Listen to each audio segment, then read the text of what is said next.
प्यारे विद्यार्थियों, घन घनाभ के पृष्ठीय क्षेत्रफल और आयतन से संबंधित कुछ और प्रश्नों का अभ्यास करते हैं। एक प्रश्न है ये, 10 मीटर लंबे, 8 मीटर चौड़े और 6 मीटर ऊंचे कमरे में अधिक से अधिक कितनी लंबी छड़ रखी जा सकती है। यहाँ दिया हुआ है कमरे की लंबाई L बराबर 10 मीटर, चौड़ाई B बराबर 8 मीटर और ऊंचाई H बराबर 6 मीटर। हम जानते हैं कमरे में अधिक से अधिक लंबाई की छड़ इस घनाभाकार कमरे के विकर्ण के बराबर होगी। तो सूत्र लिख देते हैं, घनाभ के विकर्ण का अंडर रूट लंबाई स्क्वायर प्लस चौड़ाई स्क्वायर प्लस ऊंचाई स्क्वायर। ये मान रख दिए, लंबाई की जगह 10, 10 का स्क्वायर, चौड़ाई की जगह 8, 8 का स्क्वायर और ऊंचाई जगह 6, 6 का स्क्वायर। इस प्रकार से 8 का स्क्वायर 64 हो गए, 10 का स्क्वायर 100 हो गया और 6 का स्क्वायर 36। इन तीनों का योग करने पर 200 आ जाते हैं, जिसका वर्गमूल निकालने पर 10 अंडर रूट 2 रहते हैं। 10 ऐसे कैसे? प्यारे विद्यार्थियों, अंडर रूट 2 का मान याद रखना है ताकि एग्जाम में टाइम खराब नहीं हो वर्गमूल निकालने में।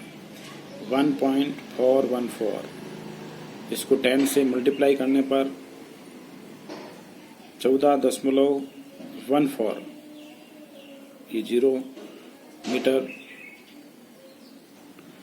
इसलिए अधिकतम लंबाई की छड़ की लंबाई होगी 14.14 मीटर।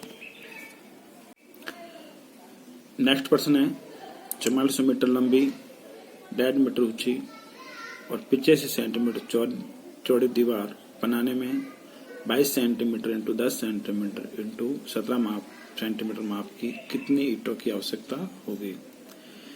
इस प्रकार के प्रश्नों को हल करने के लिए अपन दीवार का और ईंट का आयतन ज्ञात करते हैं और फिर दीवार के आयतन में एक ईंट आयतन का भाग देते हैं, तो ईंटों की संख्या आसानी से आ जाती है। ध्यान रहे, इसमें जो दीवार का माप दिया हुआ है और ईंट का माप दिया हुआ है, दोनों की इकाई सेम होनी चाहिए। तो दीवार की लंबाई 44 मीटर दी हुई है, जबकि ईंट का माप सभी सेंटीमीटर में है। तो 44 मीटर को सेंटीमीटर बनाएंगे, 100 से गुणा करेंगे अपन इसको, तो 44 इंटू 100, 4400 सेंटीमीटर। ऊंचाई 1.5 मीटर दी हुई है, इस 1.5 को भी 100 से गुणा किया तो 150 सेंटीमीटर आ गया। चौड़ाई 25 सेंटीमीटर ही है। दीवार का आयतन सूत्र हो गया, दीवार घनाभाकार होती है तो लंबाई इंटू चौड़ाई इंटू ऊंचाई, 4400 इंटू 150 इंटू 85 घन सेंटीमीटर। फिर एक ईंट की लंबाई 22 सेंटीमीटर दी हुई है, चौड़ाई 10 सेंटीमीटर और ऊंचाई 15 सेंटीमीटर दी हुई है। तो एक ईंट का आयतन हो जाएगा इसमें वही सूत्र, लंबाई इंटू चौड़ाई इंटू ऊंचाई, तो 22 इंटू 10 इंटू 17 घन सेंटीमीटर। ईंटों की संख्या निकालने के लिए दीवार का आयतन में एक ईंट का आयतन का भाग देंगे। तो ऊपर दीवार का आयतन लिखा ही है जो ज्ञात क्या होता है, ये 4400 इंटू 150 इंटू 85 और नीचे हर में एक ईंट का आयतन लिखा 22 इंटू 10 इंटू 17। इजी वे में जो कट रहे हैं उनको काट लेते हैं।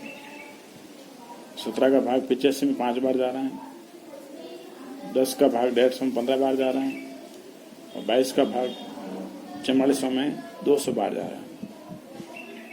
ऊपर अंश में 200 इंटू 15 इंटू 5 बचे हुए हैं, हर में कोई है ही नहीं, एक एक ही है।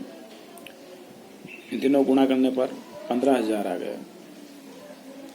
अतः 15,000 ईंटों की आवश्यकता होगी। ये इसके आंसर आ गए।